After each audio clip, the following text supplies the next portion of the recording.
وعلى آله وصحبه أجمعين. أعوذ بالله من الشيطان الرجيم.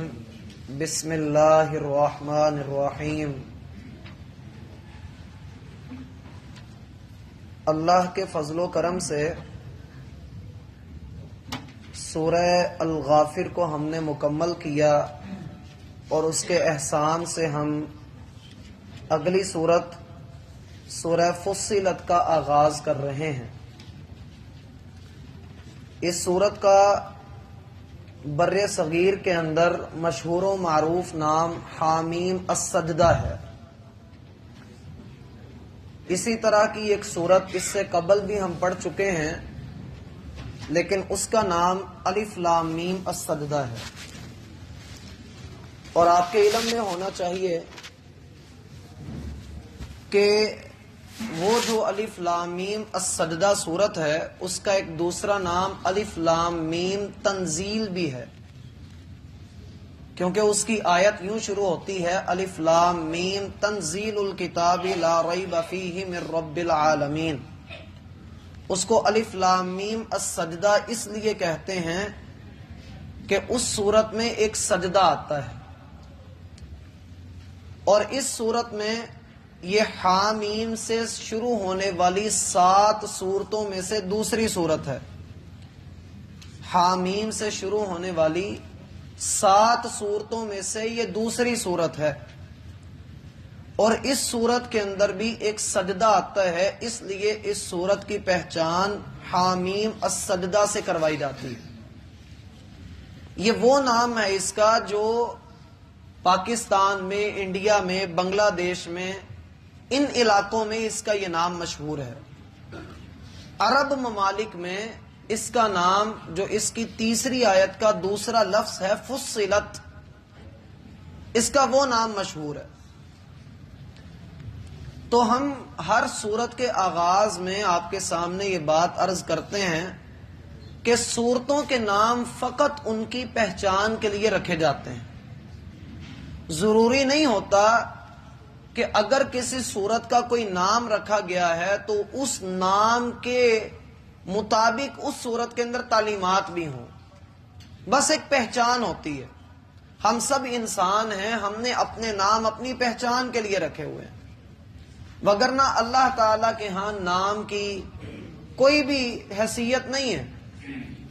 ہاں، جس نام کے اندر عاجزی پائی جائے وہ اللہ کو بڑا پسند ہے، جیسے اللہ کا بندہ، رحمان کا بندہ، رحیم کا بندہ. اللہ کو یہ نام پسند ہیں اس لیے کہ ان میں عاجزی پائی جاتی. سورہ حامیم السجدہ کو پڑھنے سے قبل یہ بات ذہن میں رکھیں کہ 7 سورتیں جو حامیم سے شروع ہوں گی، ان میں اب جو 2 سورتیں ہم مکمل کر چکے ہیں، سورہ زمر اور سورہ المؤمن، یہ جو ہم نے پیچھے 2 صورتیں پڑھی ہیں، ان دونوں صورتوں کا موضوع ایک تھا، اور وہ موضوع تھا مخلصین لہ الدین،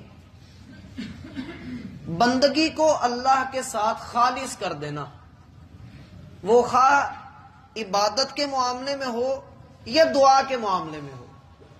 ہم نے پچھلی دونوں صورتوں میں یہ بات پڑھی. اب یہ والی صورت اور اس کے بعد جو سورہ شورا آئے گی، ان دونوں صورتوں میں ہم یہ بات پڑھیں گے کہ توحید کو عمل کے میدان میں آپ کیسے لے کر آئیں گے، عملی اعتبار سے توحید کیا ہے، آپ لوگوں کو توحید کی دعوت کیسے دیں گے. ان 2 صورتوں میں، ایک یہ صورت اور ایک اس کے بعد جو صورت آنے والی ہے، اس میں ہم یہ سیکھیں گے. یوں کہہ لیں کہ پچھلی 2 صورتیں سورہ الزمر اور سورہ المؤمن توحید فی العبادات سکھاتی ہیں، عبادت میں توحید، اور سورہ حامیم السجدہ اور سورہ شورا یہ دونوں صورتیں توحید عملی سکھاتی ہیں، عمل کے اندر توحید. بات کی سمجھ آ رہی ہے؟ اس صورت میں 6 رکوع ہیں، 54 آیات ہیں. اس صورت میں بنیادی طور پر یہ بات سکھائی گئی ہے کہ اللہ کے دین کی طرف کوئی بھی بندہ بلائے تو اس کے پاس بنیاد اللہ کا قرآن ہے.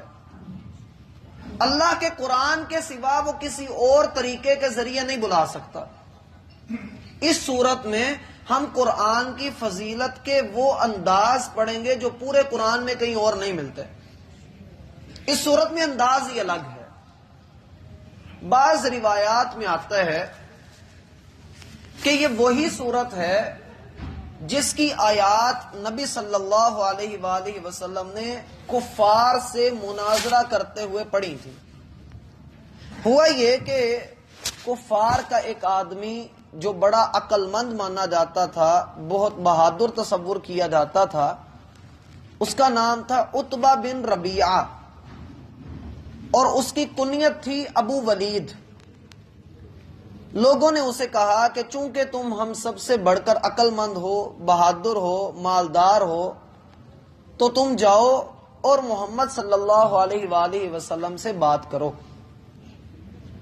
وہ نبی کریم صلی اللہ علیہ وآلہ وسلم کے پاس آیا اور اس نے کہا، اے محمد صلی اللہ علیہ وآلہ وسلم، آپ جس کو پکارتے ہیں کیا آپ کا باپ بھی اس کو پکارتا تھا؟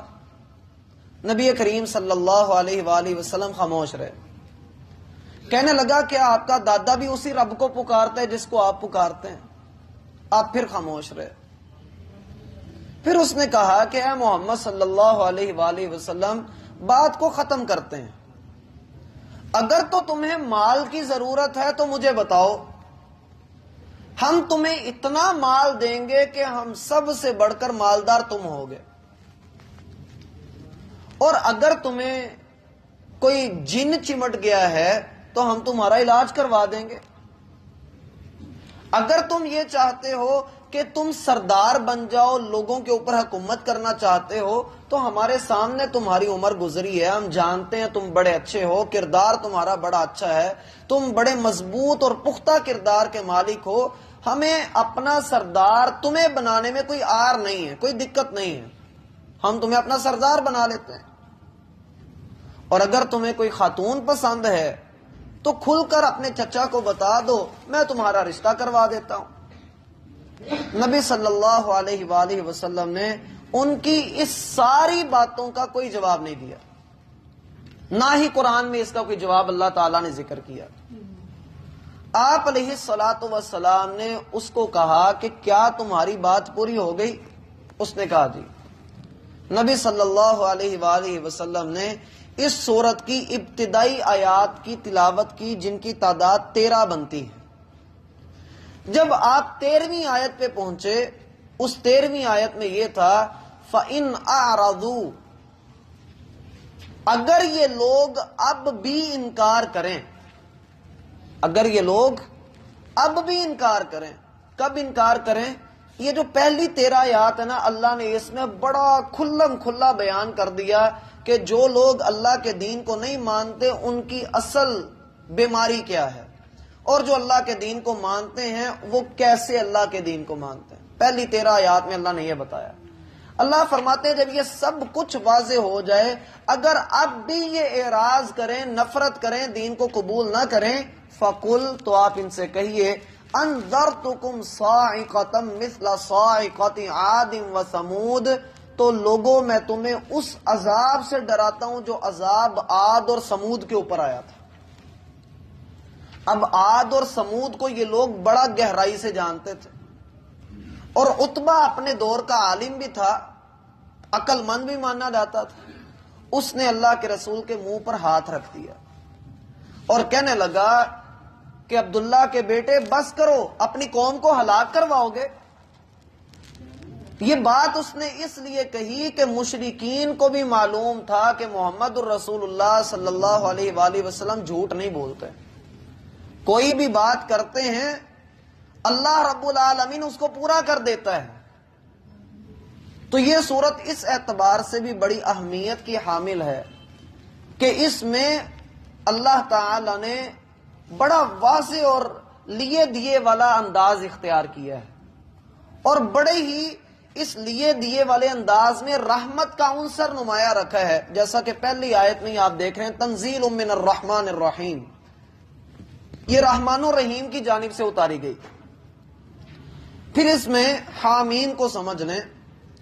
حامیم ہے حروف مقطعات میں سے، حروف مقطعات کے بارے میں بہت ساری بحث تفاسیر کے اندر ہمیں دیکھنے کو ملتی ہے. بعض بڑی بڑی باتیں کرتے ہیں جو سوائے اندازوں کے کچھ بھی نہیں ہے. میرا بھائی قرآن، میں اکثر آپ لوگوں کے ساتھ یہ بات کرتا ہوں کہ دین لا ریب ہے، اور اس کے بارے میں ہر بات ہم اگر کریں تو لا ریب ہی کریں، شک نہ ہو اس بات میں.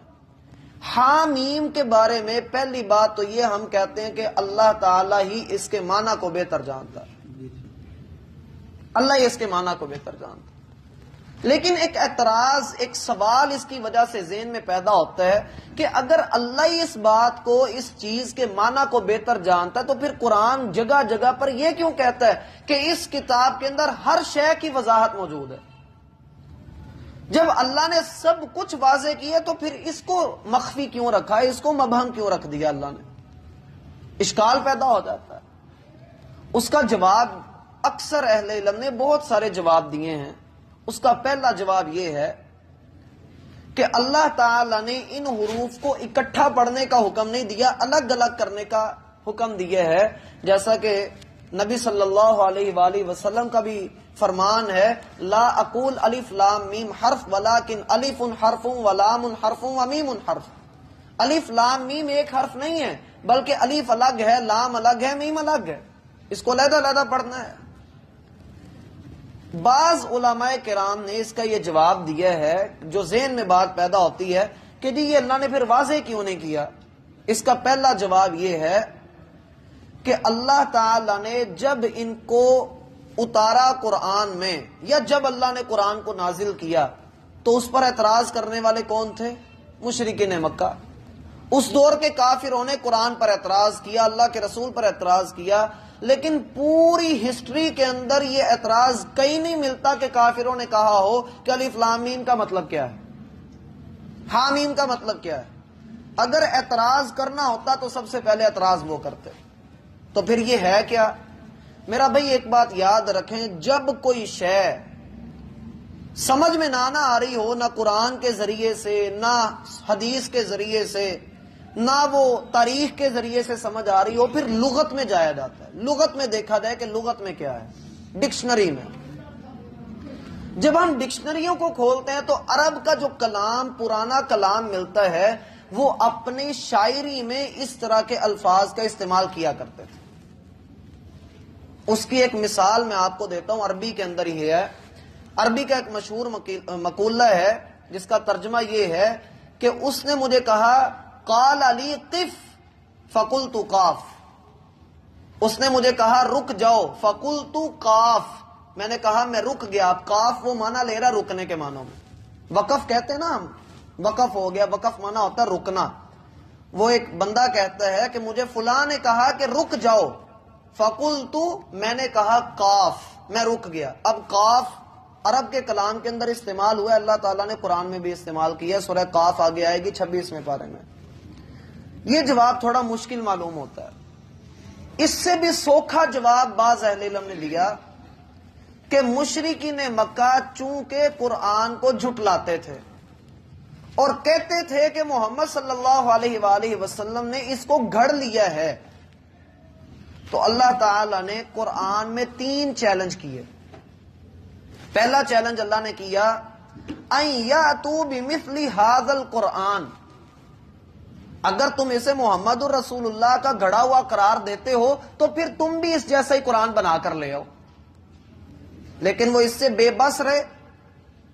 پھر اللہ نے دوسرا چیلنج کیا، چلو پورا قرآن نہیں، فاتوا بعشر سور مثلہ، تم اس قرآن کی کوئی بھی 10 سورتوں جیسی کوئی 10 سورتیں بنا کر دکھا دو. جب وہ اس چیلنج کو بھی پورا نہ کر سکے تو اللہ نے تیسرا اور آخری چیلنج یہ دیا، فاتوا بسورۃ من مثلہ، تم اس جیسی ایک سورت ہی بنا کر لا دو. کیسے یہ چیلنج ہے؟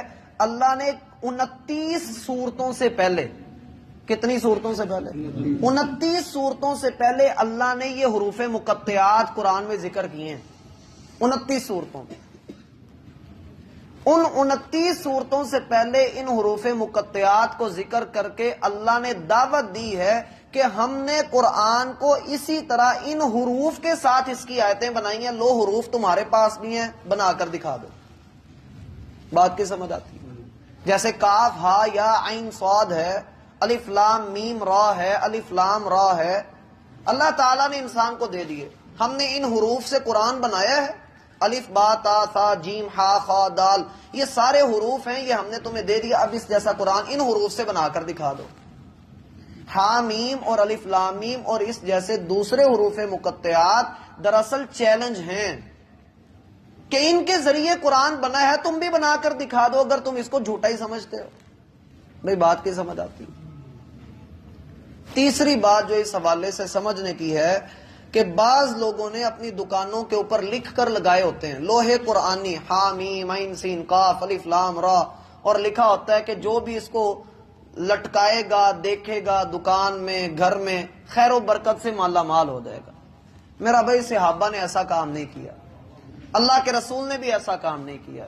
برکت پورے قرآن کے اندر تب ہوگی جب ہم اس کے مطابق چلیں گے, وگرنہ ہم اس کو چوم کر چاٹ کر سائڈ پر رکھ دیں تو میرا بھائی کچھ نہیں ہوتا. ڈاکٹری کی کتابیں بندہ سارا 6-7 سال لگا کر ان کو چومتا رہے, ماتھے سے لگائے, وہ ڈاکٹر نہیں نا جیسے بن سکتا. ایسے ہی تب تک بندہ قرآن کا عامل نہیں بن سکتا جب تک اس کو پڑھے نہ, اس کے مطابق چلے نہ. اس صورت کے اندر عمل کی بہت زیادہ بات ہوگی. اللہ نے توفیق دی تو انشاءاللہ اس کے بارے میں ہم تفصیلی گفتگو آئندہ ملاقاتوں میں کرتے رہیں گے. اللہ رب العالمین ہم پر اپنی رحمت کرے اور ہمارے